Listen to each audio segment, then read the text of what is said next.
Quantos têm o único livro que Deus escreveu na mão? Amém. Louvado seja Cristo Jesus. Queria te chamar para marcar, para sublinhar um texto que provavelmente você conhece muito bem. Por sinal, esse texto é o título. Não é o título. Eu acabei escolhendo um outro título mais abrangente. Mas o texto que eu queria que você se voltasse está na primeira carta de Paulo aos Coríntios. Primeiro aos Coríntios, capítulo 5, versículo 7, a parte B de bravo, do versículo 5.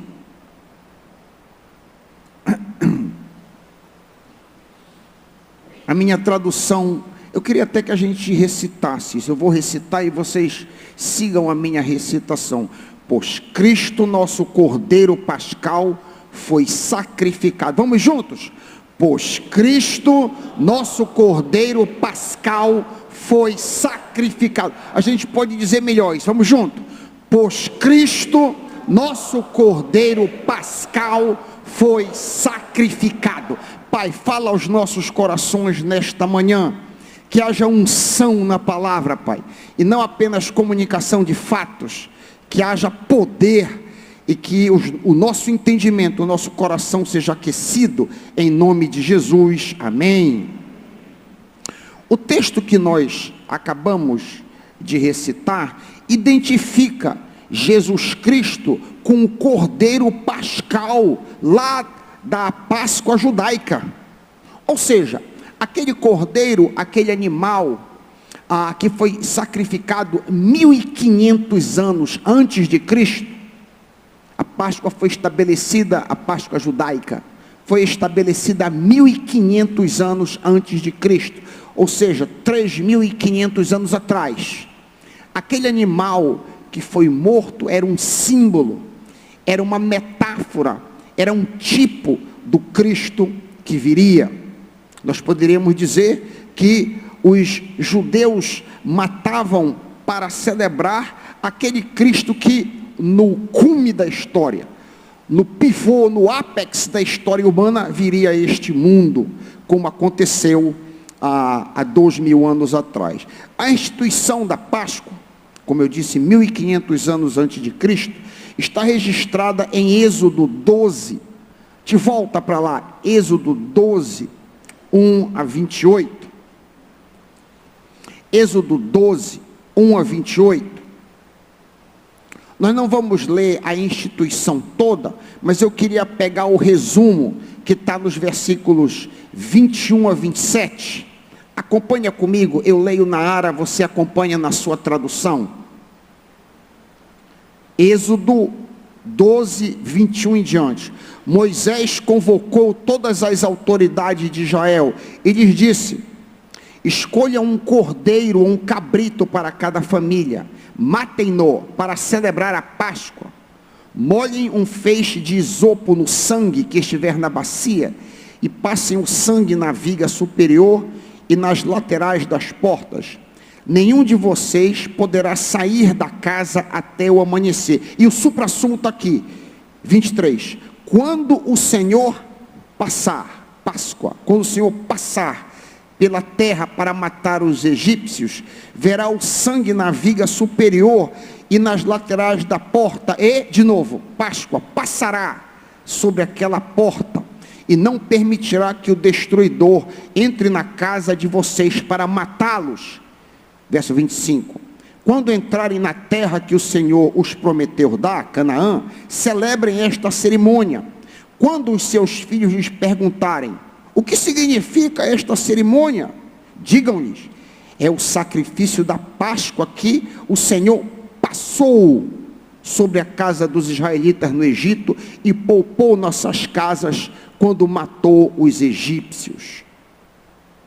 Então, esta cerimônia que a gente acabou de ler foi dada para os judeus, não para nós cristãos. Isso é uma cerimônia judaica para aquele grupo étnico, aquele grupo de pessoas.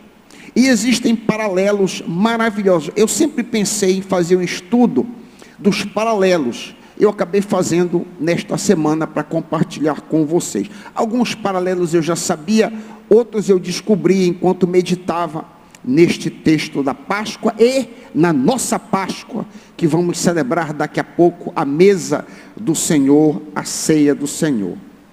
A cerimônia que Jesus iniciou, a chamada Santa Ceia, e vale aqui um pequeno parêntese, alguns evangélicos têm receio de chamar a ceia do Senhor de Santa Ceia, mas santo simplesmente quer dizer separado, separado.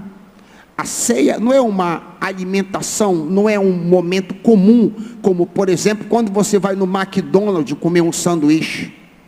Não é igual você participar da ceia, como comer um hambúrguer lá no Burger King, não é igual.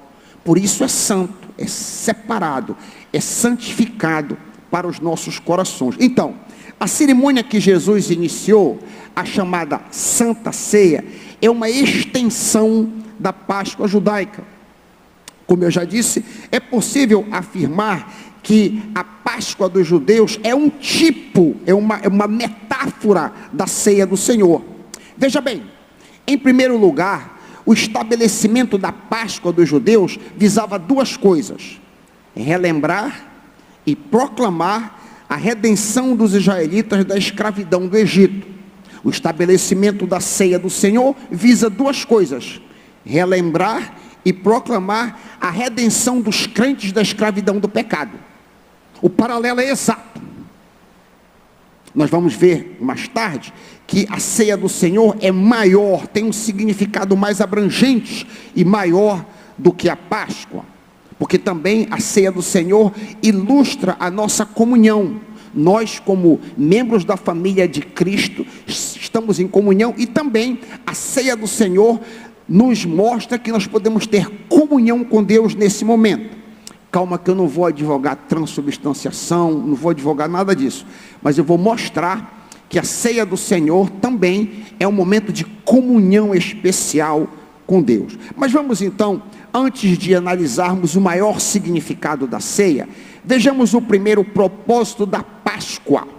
Lembrem que o primeiro propósito da Páscoa é relembrar a redenção dos judeus da escravidão do Egito. Este dia será um memorial. Este dia será um memorial. É o que a gente vê Deus falando para os israelitas. Será um memorial que vocês e todos os seus filhos e descendentes comemorarão como festa ao Senhor. Vamos ver aqui o primeiro propósito da ceia do Senhor, em 1 Coríntios 11, 24. O primeiro propósito é relembrar a nossa redenção da escravidão do pecado. Vamos ver lá, 1 Coríntios 11, 24. Deixa um dedo em Êxodo e deixa um dedo em 1 Coríntios. Olha aí o que ele diz: isto é o meu corpo que é dado por vós, fazei isso em memória de mim. Então, assim como na Páscoa havia a intenção de trazer a memória, na ceia do Senhor há a intenção de trazer a memória. O paralelo é perfeito, o paralelo é exato. Ambas as cerimônias tinham o propósito de relembrar a redenção. A Páscoa relembra a redenção de Israel, a ceia relembra a redenção dos cristãos. Vale destacar que no contexto da ceia do Senhor, relembrar, e na Páscoa também, relembrar tem a intenção de trazer ao presente algo que aconteceu no passado. O memorial visava fazer vivo o passado, avivar o passado, trazer fresco à mente o que aconteceu 10, 30, 1000, 3000 anos atrás. Esse é o objetivo. O segundo propósito da Páscoa judaica é proclamar ou anunciar, é a mesma coisa, a redenção dos israelitas, como nós lemos em Êxodo 12, 25 a 27. Volta comigo para Êxodo 12, 25 a 27. Quando vocês entrarem na terra que o Senhor lhes prometeu dar, celebrem esta cerimônia. Quando seus filhos lhes perguntarem o que significa esta cerimônia, respondam-lhes, ou anunciem, ou proclamem: esta é o sacrifício da Páscoa do Senhor que passou sobre a casa dos israelitas no Egito e poupou as nossas casas. Qual é o propósito da ceia? O segundo propósito da ceia do Senhor, eu estou estabelecendo paralelos aqui. Olha aqui, em 1 Coríntios 11, 26, volta para Coríntios. 1 Coríntios 11, 26.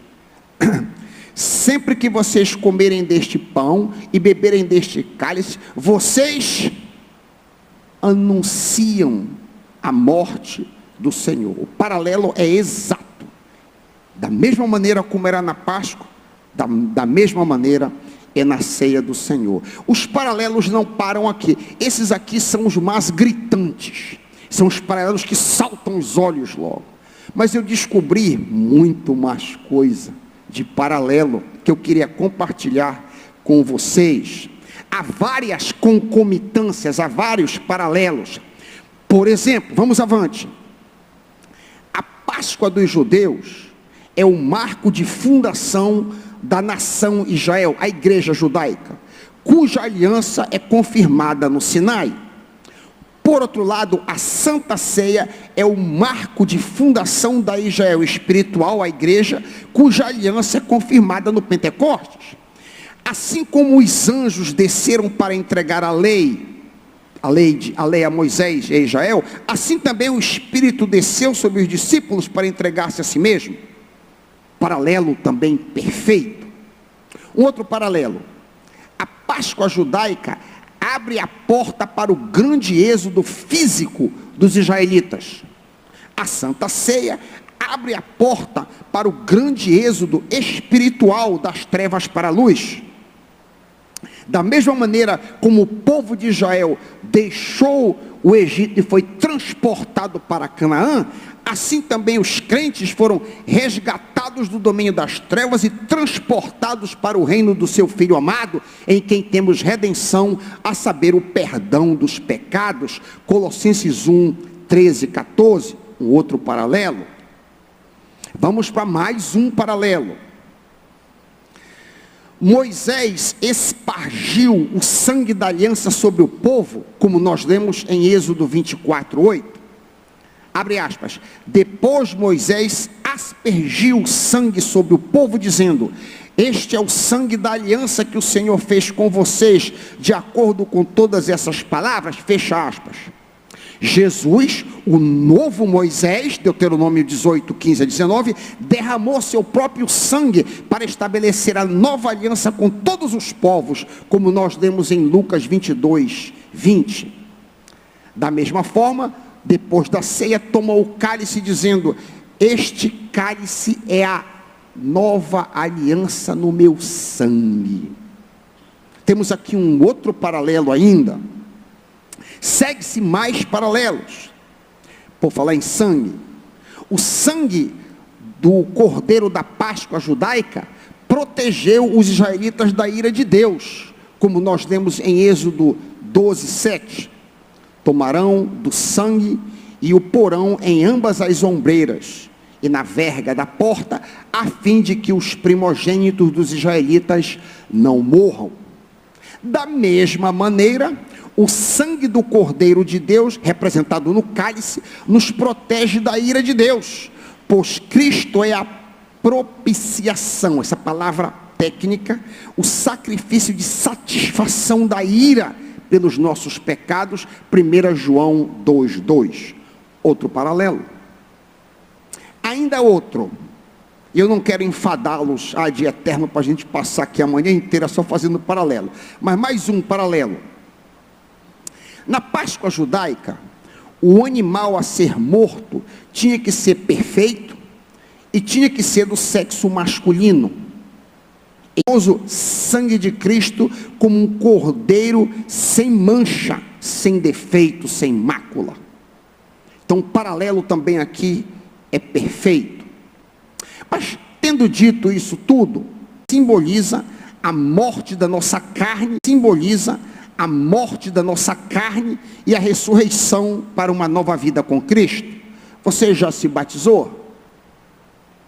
Você que professa ser um crente em Cristo Jesus, você já se batizou? Eu espero que sim. É um comando, é uma ordem para todos aqueles que nascem outra vez. Se você foi batizado enquanto neném, infante, não existe batismo infantil nas páginas do Novo Testamento. Pegue o Novo Testamento e leia de Mateus, Apocalipse, que você não vai encontrar batismo de criança, batismo de neném. Só existe batismo de adulto, aquele que crê e for batizado. Tem que crer primeiro, o neném não pode crer. Então você tem que colocar sua confiança e então ser batizado. Essa é a primeira ordenança. Eu espero que você já tenha feito isso. Se você não fez, você precisa procurar uma igreja evangélica onde você possa ser batizado. Mas em segundo lugar, eu queria olhar a amplitude maior da ceia do Senhor se comparada à Páscoa judaica. A ceia do Senhor tem sido interpretada de muitas maneiras. Uma das antigas tradições de interpretação da ceia do Senhor, chamada de transubstanciação, entende que quando Jesus disse, isto é o meu corpo, aquele elemento ali que está na mão do Senhor Jesus, de alguma maneira se transmuta no corpo de Cristo. E aí supostamente todas as vezes que a ceia do Senhor, a Eucaristia, ou a mesa do Senhor, ou a Santa Ceia celebrada, aquele elemento do pão de fato e de verdade, se torna o corpo de Cristo. Essa é uma interpretação falaciosa, porque é óbvio que quando Jesus levantou o pão 2000 anos atrás e disse, isso é o meu corpo, o corpo dele estava aqui, o pão estava na mão. Então o pão permanece pão. O corpo de Jesus estava separado daquele elemento, e não há base para que a gente parta de uma metáfora e transforme ele em um dogma. Por exemplo, Jesus disse, eu sou a porta. Jesus não é uma porta como aquela que está ali. É óbvio que isso é uma metáfora. Jesus disse, eu sou a videira verdadeira. É óbvio que Jesus não é um pé de uva. É óbvio. Só para fazer algumas comparações. Então, essa é uma interpretação errônea do corpo e do sangue do Senhor Jesus, tido como real. Existe uma outra maneira de interpretar, que os nossos amigos luteranos ensinam, de que embora os elementos permaneçam como eles estão, o pão permanece pão e o vinho permanece vinho, o corpo e o sangue, como dizia Lutero, estão com e sob os elementos. Também não há base bíblica maior para esta interpretação. Zwingli e vários outros reformadores entendiam que a ceia do Senhor é um ato memorial, um ato de recordação. E também alguns outros reformadores entendiam que além de memorial, é também um ato de comunhão, como eu penso que a Bíblia dá evidências e a gente vai mostrar. Além de memória, é um ato de comunhão também. Memória de quê? Acompanha comigo. Primeiro, memória do sofrimento, do corpo quebrado e do sangue derramado. 1 Coríntios 11, acompanha comigo, versículo 24 e 25. 24. Tendo dado graças, partiu. A ideia aqui de quebra. Partiu o pão. Isso aqui é simbólico. Assim como o corpo de Jesus foi partido. Fala aqui sobre o sacrifício que viria. Também o vinho, 25. Este cálice é da nova aliança no meu sangue, que seria derramado. Então, aqui a metáfora aponta para o sofrimento do Senhor Jesus. A salvação não nos custou nada. Não nos custa nada, mas custou tudo para Deus. Eu vou dizer isso de novo. A salvação não nos custa absolutamente nada, mas custou um preço altíssimo. Imagina, por exemplo, eu dar a radaça para o livramento de alguém. Imagina comigo, para que isso fique mais real, porque às vezes a gente, Jesus morreu, Filho de Deus, legal, vamos tomar um sorvete lá na caída. Não, peraí, medita no significado, o quanto custou para Deus, para que você fosse salvo. Custou o seu filho. Você tem um filho? Quanto custaria para você a morte de um filho seu? Isso é um cisco. Se você tem 10 filhos, você perdesse os 10, ainda assim seria uma coisa pequena ao custo. A gente canta às vezes, eu sei que foi pago um alto preço. E eu tenho insistido aqui na igreja para que a gente não cante essas letras sem raciocinar. Foi pago um altíssimo preço para que você pudesse ser livre. E o corpo quebrado, quando você mete o dente nos elementos, lembre disso. Quando você daqui a pouco pegar o pão e você triturar com o seu dente, assim o corpo do Senhor Jesus foi moído por mim e por você. Então, um memorial de sofrimento. Em segundo lugar, esse memorial também é um memorial de inclusão. Lembrem, nós gentios, nós não judeus, não tínhamos esperança no mundo. Não havia promessas para nós não judeus. As promessas eram para o povo de Deus, era para Israel e não para nós. 1 Coríntios 11, 25b. 25b. Este cálice da nova. A antiga aliança era só para o povo judeu. Era deles as promessas, a circuncisão, os sacrifícios, o sábado, a lei dietética, os 613 regulamentos eram exclusivamente para aquele povo. Jesus inaugura uma nova aliança, maravilha, e incluiu você e eu. Que coisa maravilhosa. Incluiu, nós estamos dentro. Que coisa, só o fato de que você nasceu depois que Jesus veio, já é uma bênção maravilhosa. Porque Paulo diz que os gentios estavam sem Deus, sem esperança, pagãos nas trevas.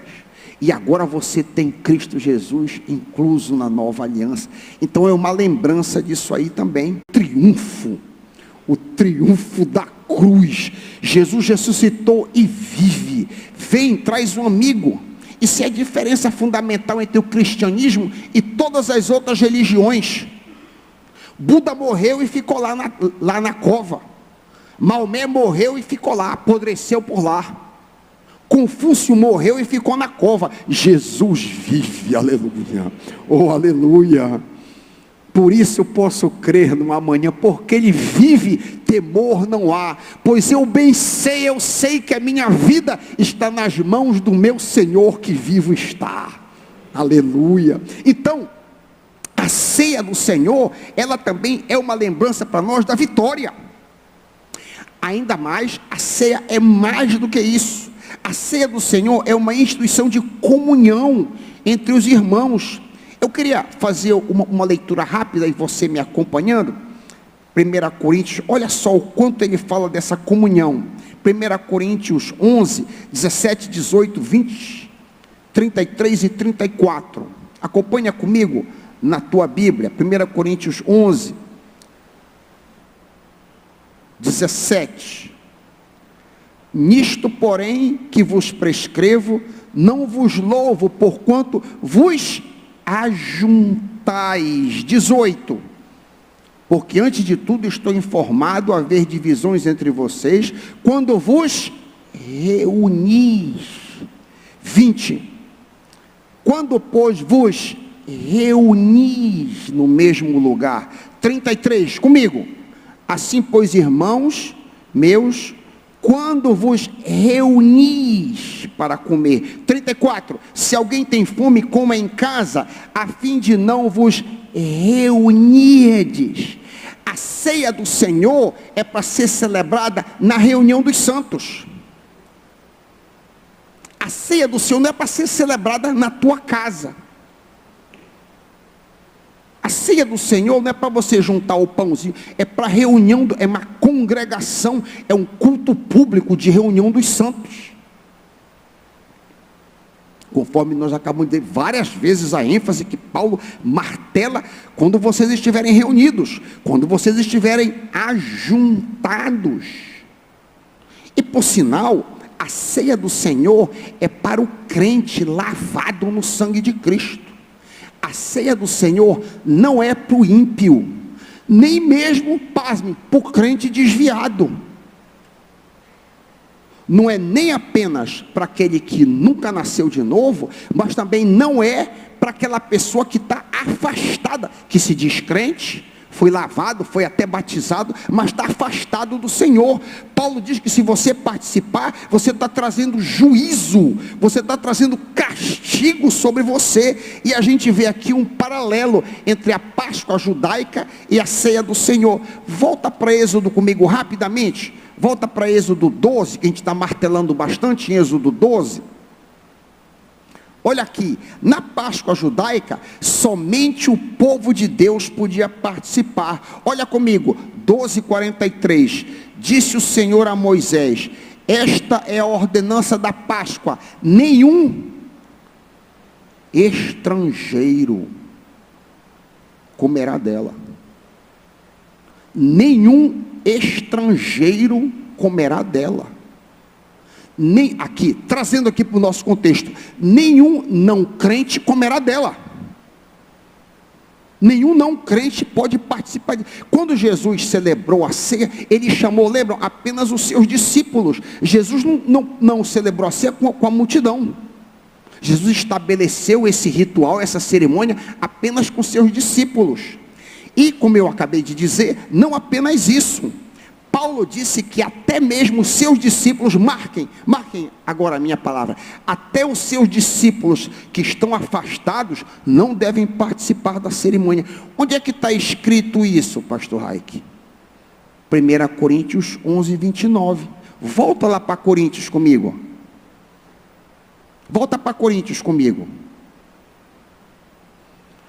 Paulo diz que um suposto discípulo em pecado voluntário, abre aspas, come e bebe para a sua própria condenação, fecha aspas.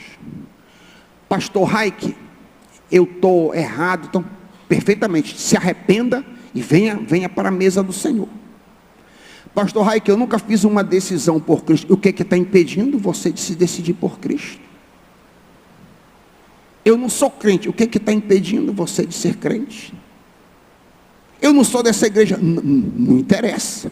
Não é a igreja que salva, não é ser batista, não é ser membro da primeira igreja batista, não é ser presbiteriano, não é ser assembleano, não é isso. É ter comunhão, é entregar a sua vida para Cristo. Você é bem-vindo à mesa do Senhor, amém? Glória a Deus, é maravilhoso isso aí. Mas também, a ceia do Senhor, como eu disse, ela tem um significado de participação, é uma comunhão no sangue de Cristo. E o pão que partimos é uma koinonia, a mesma palavra grega, é uma koinonia, uma participação no corpo de Cristo. Por haver um único pão, nós que somos muitos, somos um só corpo, pois todos participamos de um único pão. Versículo 19. Portanto, o que é que eu estou querendo dizer? Será que o sacrifício oferecido a um ídolo é alguma coisa? Ou ídolo é alguma coisa? Não.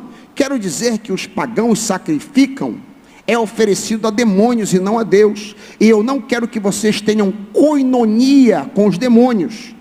Vocês não podem beber do cálice do Senhor e do cálice dos demônios. Não podem participar da Santa Ceia, da mesa do Senhor e da mesa dos demônios. Por acaso provocaremos o Senhor a ira?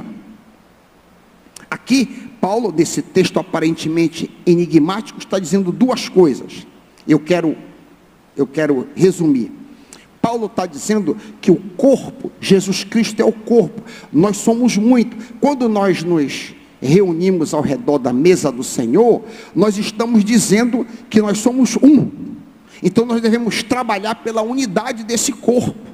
Nós participamos de um único pão. Então não é uma questão denominacional de participar dessa ou daquela igreja, mas de união ao redor do pão e do vinho. Ainda mais, Paulo está dizendo, e eu quero chamar a tua atenção para isso. Paulo está dizendo que existe uma comunhão quando a gente participa da ceia do Senhor. Existe uma comunhão aqui. É uma comunhão espiritual. O pão continua pão. O vinho continua vinho, tá certo? Os que entenderam que eu disse que pão continua pão e vinho continua vinho, digam amém. Eu não quero que vocês digam que eu estou ensinando transubstanciação ou nada disso. O pão, mas existe uma comunhão espiritual. E como que ele ensina isso? Ele diz que quando eu vou em um templo pagão, que era o que os coríntios estavam fazendo, e participo daquela reunião pagã, em termos modernos, eu vou num terreiro de macumba, por exemplo, e eu participo daquele ato ali, aquele sacrifício de galinha e tal, eu estou de alguma maneira em comunhão com os demônios ali representados. É o que ele disse aqui. Ele está dizendo que quando a gente está na mesa do Senhor, nós estamos em comunhão com o Senhor. Vejam bem aqui. Ele está dizendo, vocês corintianos, que são sofisticados, estão participando de cultos pagãos, vocês não podem fazer isso. Vocês não podem fazer isso, ele está dizendo. Como que vocês, sendo do Senhor, vocês vão visitar esses templos? É o equivalente a hoje a gente ir para a Ubanda, por exemplo. E a gente ficar dançando na Ubanda, o cara batendo o tambor, a gente tomando cachaça e participando daquilo. Você não pode achar que isso não vai afetar você. É o que ele está dizendo aqui. Você não pode esperar que você participar desses eventos, isso aí não tem nada a ver. Que isso? Vocês perderam a razão? Vocês não sabem que quando eu faço comunhão, que eu participo desses ritos, eu estou em coinonia com as entidades? E aqui, quando eu estou na mesa, a palavra é exatamente, eu estou em comunhão, eu estou em coinonia com o Senhor. Eu estou dizendo isso para os irmãos, porque a mesa é muito mais do que um ato memorial apenas. Sim, é um ato memorial, mas é um ato de participação, de comunhão espiritual com Deus. Eu estou traçando um paralelo entre uma festa pagã, que você identifica na hora que aquilo ali tem alguma coisa a mais ali. Principalmente se o cara pega santo, por exemplo. Se o cara incorpora, por assim dizer. É uma realidade espiritual. Aqui também é uma realidade espiritual. É tudo que eu estou tentando dizer para vocês, baseado em 1 Coríntios 10. Você pode ler em casa. 1 Coríntios 10. Eu li ainda há pouco. 1 Coríntios 10, 16 a 22. Os textos que mais, os versículos que mais saltam os olhos, porventura o cálice da bênção, o cálice que a gente vai tomar daqui a pouco, o que abençoamos, não é a comunhão do sangue de Cristo? Ele está dizendo que é. A pergunta é retórica. O pão que partimos não é a coinonia, não é a participação no corpo de Cristo? É que ele está dizendo isso. Que digo, pois, 19, que o sacrifício ao ídolo, isso aqui é o contraponto, é alguma coisa? 20, que as coisas que eles sacrificam é a demônios, e vocês estão participando disso, eu estou incluindo. Eu não quero que vos associeis a demônios. Não podeis beber o cálice do Senhor, 21, vocês não podem beber o cálice do Senhor, na ceia, e tomar o cálice dos demônios, nos cultos pagãos que vocês estão indo.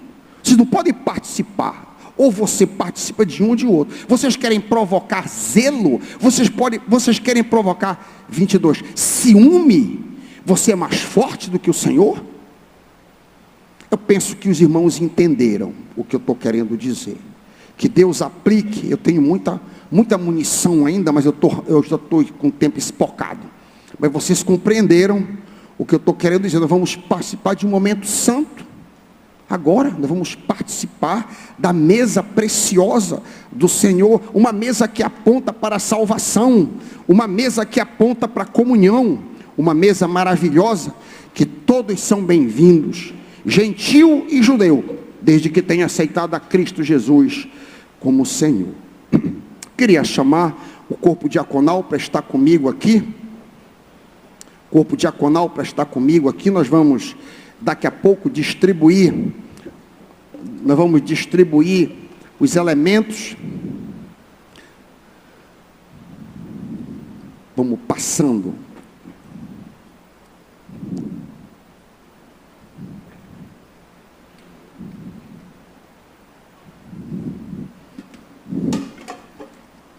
Passa adiante.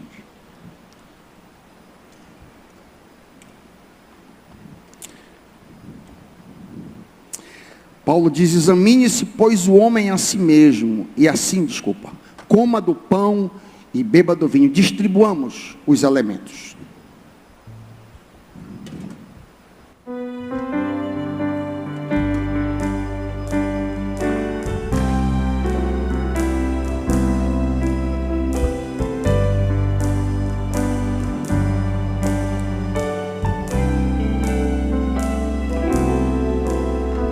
De cruz se erigiu, bela o dia fugiu, revelando vergonha e pavor. Mas eu amo a Jesus, que morreu nessa cruz, dando a vida por mim, pecador. Sim, eu amo a mensagem da cruz. Suas bênçãos eu vou proclamar.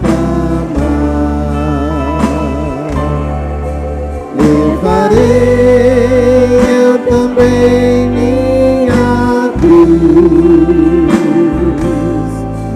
é por uma coroa trocar. Tá na glória dos céus o Cordeiro de Deus, ao Calvário humilhante baixou.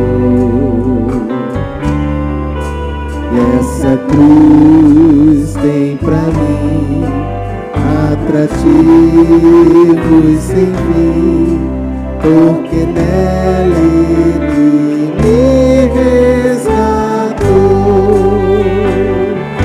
Sim, eu amo a mensagem da cruz. Suas bênçãos eu vou proclamar. Levarei eu também minha cruz, é por uma coroa trocar.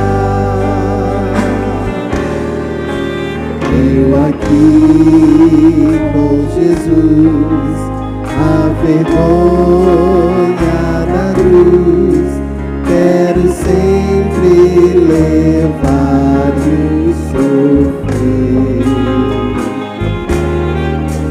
Ele vem me buscar e com Ele no lar, sua glória pra sempre vou ter.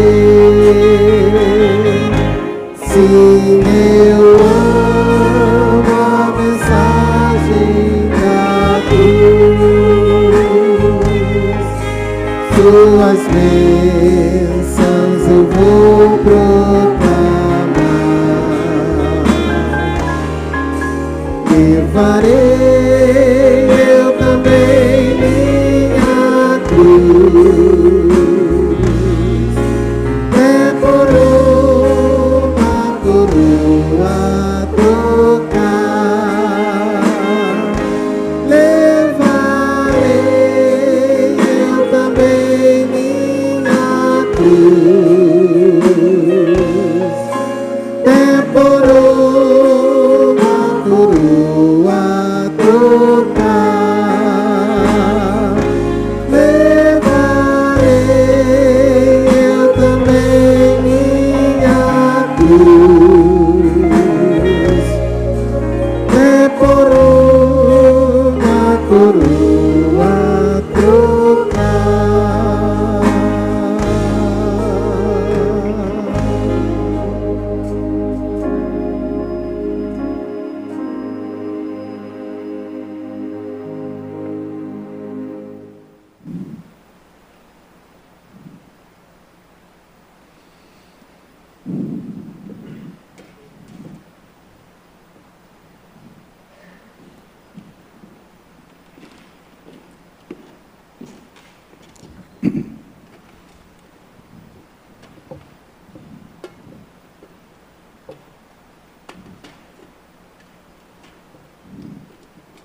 Alguém não recebeu? Alguém não recebeu o cálice? Todos receberam. Esse é um momento precioso, como eu estava há pouco tentando comunicar aos irmãos. Esse é um momento de profunda comunhão com o Senhor, embora os elementos, como eu repeti várias vezes, permaneçam os mesmos. Eu queria te chamar para tirar a tampinha plástica de cima e pegar o pão. Te lembra que o corpo do Senhor Jesus foi partido, tendo dado graças, partiu e disse: isto é o meu corpo, que é dado por vós. Fazer isso em memória de mim. Vamos fazer juntos, vamos partir no molar o corpo do Senhor Jesus.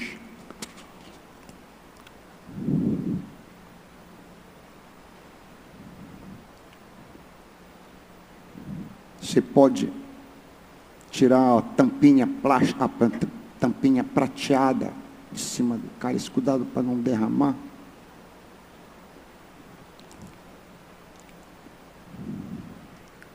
Segue dizendo o texto: de igual maneira, depois de comer, tomou também o cálice, dizendo: este cálice é a nova aliança no meu sangue.